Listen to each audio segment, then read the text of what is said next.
necessary because it's the price that had to be paid in order to get the vote of Delaware. Obviously, the state that lies just north of you and extorts handsome profits whenever you have to drive from Maryland to New Jersey. But they threatened to walk if they weren't given equal voting power in the Senate. Madison thought that was a terrible idea. He seriously thought of walking himself and therefore torpedoing the whole Constitutional Convention, but he ultimately decided that it was too important to get a constitution for a variety of reasons. And so he acceded to what he called an evil. But it's still an evil, even if it would have been a greater evil not to have a constitution at all. Let me point out that this is identical to the rationale that other people gave for supporting the various compromises with slavery.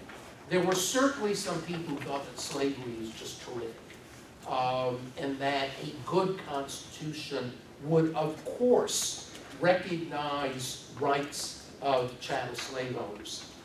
But there were a lot of people in Philadelphia and at the ratifying conventions who believed that slavery was terrible, who believed that slavery was immoral. But just as Madison thought that equal vote in the Senate was a lesser evil to no constitution at all, so did anti-slavery supporters of the Constitution come to the conclusion that it was better to have a Constitution than to cut off ties with slave owners. There are other parts of the Constitution in which you can say, well, perhaps the framers really and truly believed these were very, very good ideas, and we should really talk about whether these are very good ideas. Today, we could talk about this with regard to something like the fixed-term presidency, or the 6-year term for senators, or stuff like that.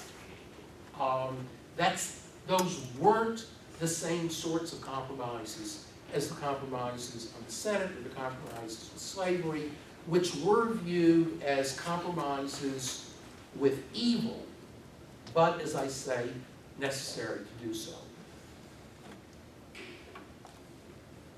So, the argument I want to make is that we live under a 1787 Constitution that has been amended remarkably little since then.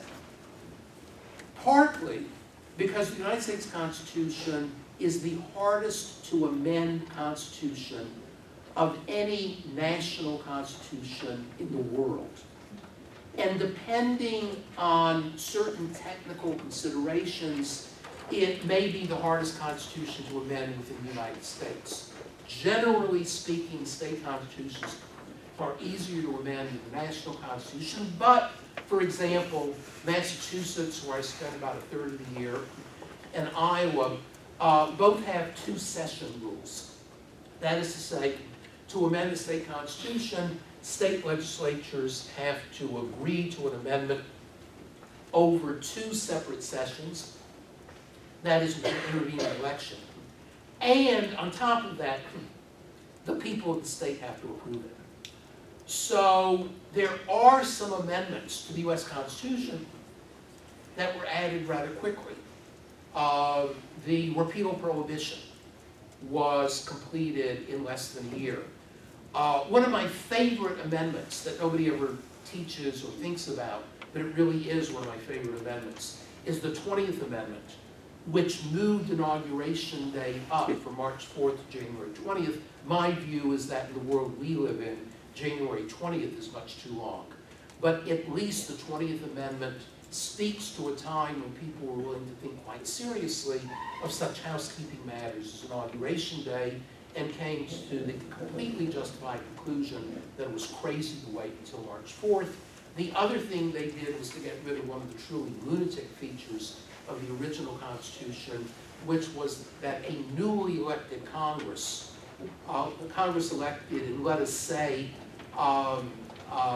December 1864, November 1864, and I picked that date advisedly, would not meet until December of the following year, that is, December of 1865, or similarly, that the Congress elected in November 1860 was not constitutionally required to meet until December 1861, which meant that Abraham Lincoln could govern more or less as a dictator between the time of the firing of Fort Sumter and his decision to call Congress back to special session on July 4th. Now, I think this is a lunatic feature of the original Constitution, and the 20th Amendment I really praise to the skies, not necessarily because I think they got it exactly right, as I've already indicated. I think we should move Inauguration Day up more further, but because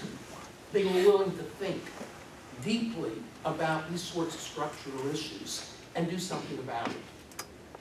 My lament is that in 2016, where we are, according to most measures, more polarized and angry at one another either than ever before in our history or since the 1850s, and we know what happened in the 1860s. We are certainly shouting at one another every single day and describing the various champions of those who disagree with us as sociopaths or would-be convicts, dishonest would-be convicts. And we are having no discussion whatsoever about the Constitution and about our political structures. Let me say, and perhaps this may resonate with some of you or surprise some of you, the political candidate I am angriest at this particular year, not the political candidate I most loathe, but the political candidate I'm angriest with is Bernie Sanders. And the reason is quite simple. Bernie Sanders, unlike Hillary Clinton, describes himself as a political revolutionary. Hillary Clinton doesn't. For some people, that's a feature. For others, it's a bug, even within the Democratic Party.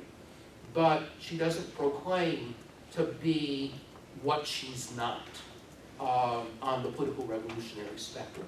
Bernie Sanders went around the country talking to a lot of people like yourselves and getting a lot of support from people like yourselves on the grounds that we need a political revolution in this country. Now, it would seem to me that if you take that rhetoric seriously, and given that he was not calling for his supporters to exercise their Second Amendment rights and march on Washington to overthrow the government by force and violence, that we were entitled to more discussion than we got by not only what one means by revolution, but how one might bring it about. And let me suggest that if you really do believe that we need something that metaphorically could be called a revolution in politics, you might connect the dots and ask to what extent is the Constitution structured to prevent any and all radical change, whether it's left radicalism or right radicalism. It is designed to prevent legislation through the creation of multiple veto points all over the place, so that to win the legislation game, you have to capture control of the House, the Senate, and the presidency, putting to one side a more sophisticated discussion of what it means to capture control of either the House or the Senate with regard to the way the committee system works, conference committees, assuming they're still in operation, or stuff like that. But let's stick with a civics book understanding of the American government, in which there are these three big institutions, the House, the Senate, and the presidency. So in order to get legislation, you need to get all three. That, to put it mildly, is not an easy thing to do. Most of you have lived the majority of her life. In fact, I suspect that even I have lived the majority of my life in a divided government system, where divided government is not what Madison meant by divided government. That is, we have the presidency and the Congress, and the Congress is divided into the House and the Senate, but rather, as some friends of mine wrote in a very fine article, division of parties, separation of parties, not of powers. So that what we mean by divided government in the 20th, 21st century is not that we have a Congress and president, but that one of these institutions is controlled by one party and other institutions are controlled by another party. So it's not simply that you have to get the approval of the House and the Senate, but you may have to get the approval of a House controlled by the Republicans, and then a president controlled by Democrats, or vice versa. And by and large, that is a recipe for gridlock. We have, regardless of what you might have learned in your civics class, we don't have a bicameral system, which is what I'm describing our system as consisting of. We have a tricameral system, because the veto power of the president, which is quite insignificant when a given party controls all three of these institutions, is extraordinarily significant when you have division by party. And it's not merely presidents who actually veto legislation, it's presidents who threaten to veto legislation, and who therefore can kill legislation before it ever comes to a vote, simply by saying it's going to be futile. Now actually, ironically enough, the presidential veto also generates a certain form of posture-taking. The Republican House, as is well known, I think has passed legislation that would ostensibly repeal Obamacare. I think they passed more than 45 or 50 such bills. But everybody knows Obamacare isn't going to be repealed, for the simple reason that President Obama would veto any law, even if it got through the Senate, but of course it's never even come to a vote in the Senate. So we have the system that is geared toward gridlock and nothing happening, and frankly nothing's going to change after this election. So at long last, let me ask you to look at these handouts. The first is from the very, very beginning of The Federalist, which is the top of my most recent book. An Argument Open to All, Reading the Federalist in the 21st Century.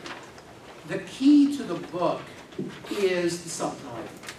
I'm not interested at all in the historical context of the Federalist, whether the people who wrote the Federalist were sincere or not. Was Hamilton lying through his teeth? Was Madison dissembling, etc., when they made certain arguments that contradicted things they had said at the Philadelphia Convention, or positions they would take later in their political careers? I do not care. That's completely irrelevant to me. What I care about is whether people today can get anything out of reading these essays that were written 235 years ago. It's not a self-evident truth that the answer is yes. I think that the answer is yes, but that has to be argued for rather than asserted. So, Hamilton begins Federalist number 1. After an unequivocal experience of the inefficiency of the subsisting federal government, you are called upon to deliberate on a new constitution for the United States of America. It has been frequently remarked that it seems to have been reserved to the people of this country by their conduct and example to decide the important question whether societies of men are really capable or not of establishing good government from reflection and choice, or whether they are forever destined to depend on a political constitution on accident and force. Okay, so let's translate this, but I don't think it requires much effort to The very, very first sentence says, rightly or wrongly, all of us are experiencing the inefficiency of the government established on the Arts Confederation. By Federalist 15, inefficiency is going to change to imbecility. But it's very, very clear that Publius has contempt for the existing system of government established in the Arts Confederation, and he thinks we ought to do something about it. Now, what we ought to do is to replace the existing Constitution of the United States, that is the Arts Confederation, with a brand new and radically different Constitution. So that requires two things, or requires at least two things. First of all, it requires that you be persuaded that the country is going the wrong direction under the Articles. But it also requires that you be persuaded that there's